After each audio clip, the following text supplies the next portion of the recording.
Hey guys, I'm Danny Gordon and this is Drawing with Danny. And today we're going to draw a pug in a box. Now a few things before we get started. I want you to try holding your pencil towards the center, and much more importantly, I want you to hold onto your pencil really loosely, and that way we can erase our guidelines. I'll see you shortly.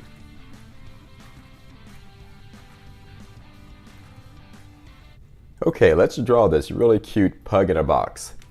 Now just a reminder, try holding your pencil towards the center, and much more importantly, hold onto your pencil really loosely. As I always say, you should be able to erase your guidelines and have those to disappear, and if they don't disappear, it means you're holding your pencil too tightly. Okay, so as always, we want to start with the larger shapes, and in this instance, he has two nice oval shapes here on his face, one smaller than the other, and then he has these triangular shaped ears. So let's draw the larger of the two ovals. And this is the kind of drawing where I'm kind of inclined to start with a smaller shape. I'm not doing that, but I would be inclined probably if I were drawing this on my own, just because his eyes are so large. Now we're going to draw the smaller of the two ovals. We can kind of see where this starts in relationship to his head, and then also we can see this part of the smaller oval goes below the lowest part of the larger oval. But getting back to his eyes are so large that I think they may try to force me off or outside of the larger oval. And we'll find out momentarily after I finish drawing this smaller oval. There we go. Now we can erase the line through the smaller oval. Okay, let's go ahead and draw its nose. And its nose too is an oval, and we can see it starts higher. So see how it starts higher than the top edge of the smaller oval that we just drew. And it is an oval at the top instead of a little triangle at the bottom. Okay, so now we'll erase the line through that. Oops, and I inadvertently erased a little bit of his nose. I'll put it back.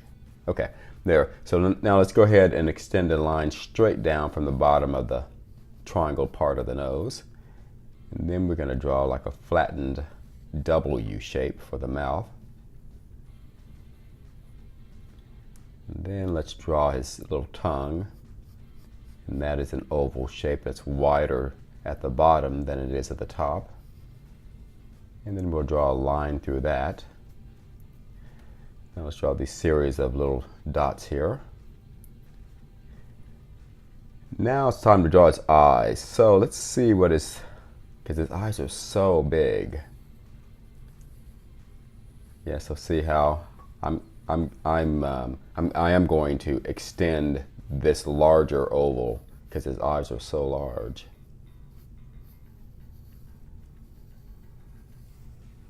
Part of what gives pugs their character are those big eyes. I call them big googly eyes. So let's see, let's draw his eyes. So we drew his eye openings. Let's draw his eyes, and they're going to be on opposite sides inside the eye opening. That's what's fun about it. That's part of what gives pugs all their characters. Their eyes seem to be looking in different directions and at the same time in the same direction. So now I'm drawing this pupil. This would be the black part of his eye. And then inside of that we've got two highlights. And when you color those, we'll leave those white. And that way it'll look very three-dimensional, like he's got highlights in his eyes. Okay, now I could actually leave his head this size, make his eyes even bigger in relationship to his head, or I can make his head a little larger. I'm opting to do that. There we go. So of course, eventually I'll erase all of these guidelines. Okay, so let's draw the little highlight in his nose here. And pugs are also characterized by having lots and lots of wrinkles. So we can draw as many wrinkles as we want. Okay, let's draw his ears now. So his ears are, the basic shape is a triangle, but leading to that, we've got this line extending from the top edge of the head here. So now it's going to wave across the top. We're going to go up and down, back up, back down. Now we'll start here and draw the main part of the ear, and that is a triangle. Notice that it's a continuous curve, so it's not a straight triangle. See the curve?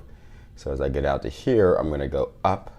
I'm going to curve it around like this, and then I'm going to go sort of inward and then back out to meet this line. Erase just a little bit of his head there, because his ear overlaps that. Let's try this side. So now we extend the line from the top of its head on this side, and now we're going to wave across the top. We're going to go up and down, back up and back down a little bit. And now we're going to do this main portion of the ear. And this time, this one goes the opposite direction of this one. So this one goes out this way, and this one's going to go out this way. And again, a continuous curved line, so the line's not straight. And then we're going to curve it around and up, and then back out in this direction.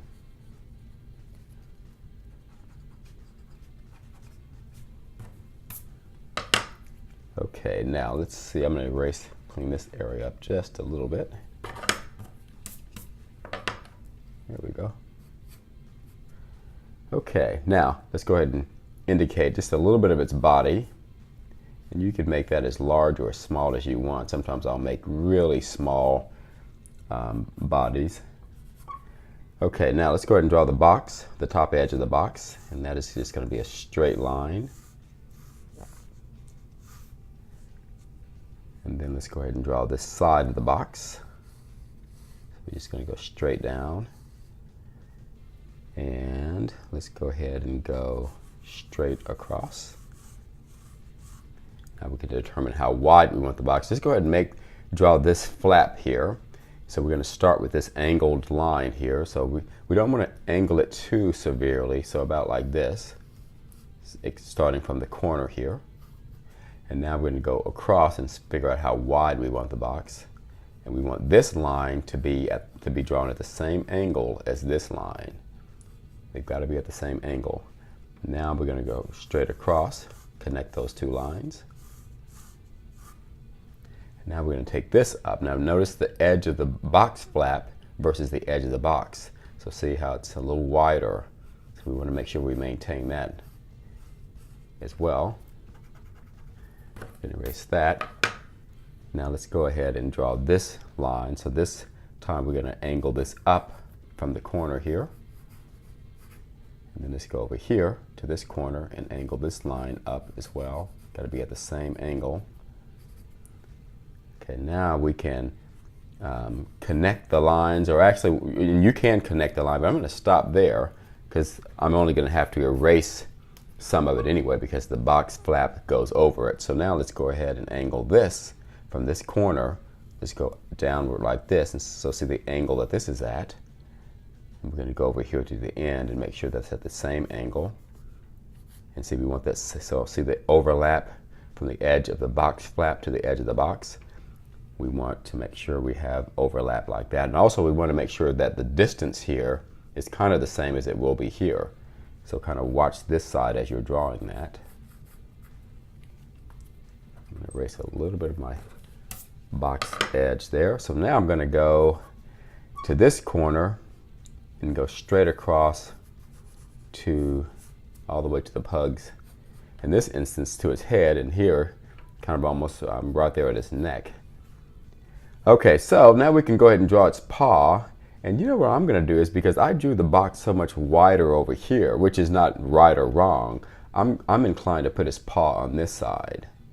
So I'm going to draw the paw on this side. Now, if your box turned out the opposite of my box, you might want to put your paw on the other side. And if it's, you know, if you've got adequate space on either side, then you can choose which side to put the paw on. But anyway, the paw is an oval or a circle. Either of those shapes would work fine. In fact, I'm going to make mine. I'm going to change mine. So see, here's a good example of making sure your lines are nice and light. I'm going to make it a little bit smaller, actually. There we go. So now I'm going to draw the bottom portion, which involves just drawing the two lines like this. See that? And then I'm going to make it a little bit more pronounced under each paw. So I'm going to round this off, go to this one, round that off, and round that off. And now I'm going to go ahead and go to this corner. And now I want this angle, this line here, I want that to be the same angle as this. Go all the way to the edge of its body there. And that is our really awesome pug in a box. Now, so go ahead and clean up your pug, erase some of your sketch marks. You can go over it in Sharpie. That would look awesome. And also color, of course, would look fantastic.